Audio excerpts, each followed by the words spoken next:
안녕하세요. 오늘 읽어볼 책은 Mrs. Cooney is Lonely 7탄입니다. 책을 읽을 준비가 되었나요, 친구들? 자, 그렇다면 책을 읽어보도록 하겠습니다. Chapter 7 The Truth About Mrs. Cooney. It was recess the next day. Me and Ryan and Michael were playing on the monkey bars when Andrea and her little study buddy Emily came over like we were friends or something. I know what you boys are up to, Andrea said. None of you has been sick. You just want to go to the nurse's office because you're with Mrs. Cooney. That's a lie. I lied. Why does Andrea have to know everything? And why doesn't the garbage truck fall on her head? Mrs. Cooney is busy enough with kids who are really sick, Andrea said. She doesn't have time for fakers. It's none of your business, Andrea, I said. My mother is vice president of the PTA, Andrea said. She could get you kicked out of school for pretending to be sick.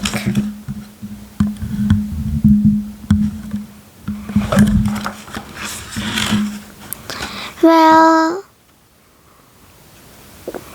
yeah, said Emily, who agrees with everything, and Ria says, You're not sick, you're just laughing with Mrs. Cooney. Well, I was in love with Mrs. Cooney. Ryan said, but not anymore. What? Said me and Michael. Mrs. Cooney is too weird, said Ryan. I couldn't marry her. What's weird about her? Asked Andrea.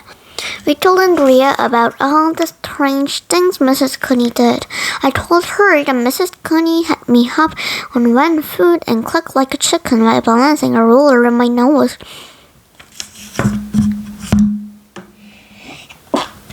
Michael told Andrea that Mrs. Cooney had him stand in a cardboard box and try to wiggle his ears. Ryan told Andrea that Mrs. Cooney had him bounce a balloon on his head while he tried to sing a ABC song backward.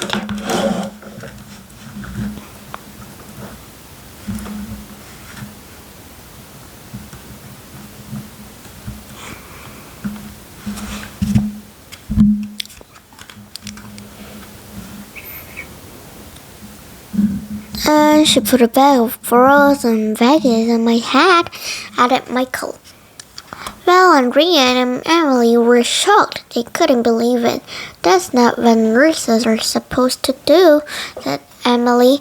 They're supposed to take your temperature and give you medicine to help you feel better. Maybe Mrs. Cooney isn't a nurse at all, Michael said. Did you ever think of that? What do you mean? Asked Emily, looking all worried. Maybe she's a fake nurse, said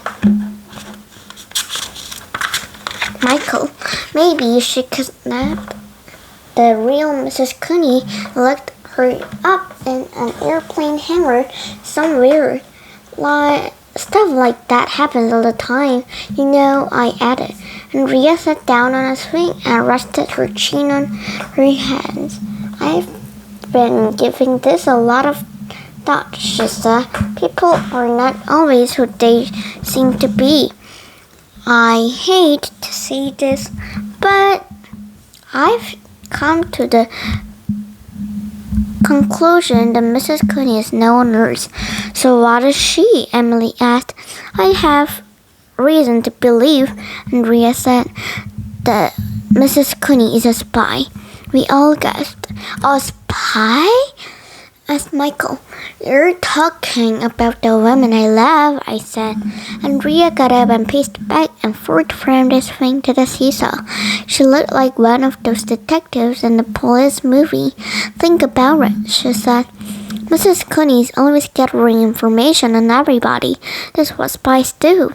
She talks in a whisper like she doesn't want anyone to hear her secrets, and she always wears the nurse's uniform.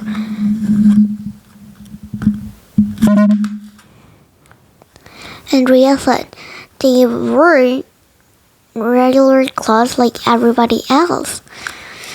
Wait a minute, I said. You're saying that Mrs. Coney can be a real nurse because she wears a nurse's uniform? Exactly, Andrea said. It's the perfect quiz. I don't believe it, I said. AJ, you're blinded by love, Andrea said. Mrs. Cooney probably came to our school to spy on us, and she's going to sell the information to some bad guy who's going to try to take over the world.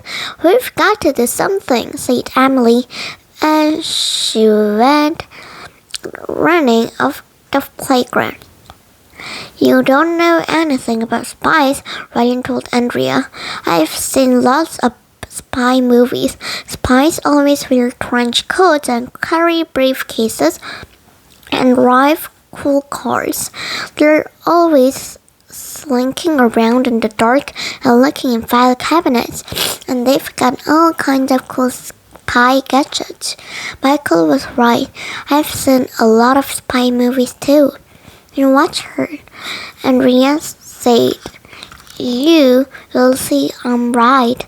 I was hard to believe that Mrs. Cooney might really be a spy, but after all, Andrea is a genius who knows everything. She's right about everything else.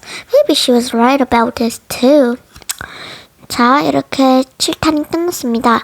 다음 탄이 빨리 보고 싶다면 구독, 좋아요, 알림 설정을 꾹 눌러주세요. 그렇다면 지금까지 책 읽어주는 누나였습니다. 안녕.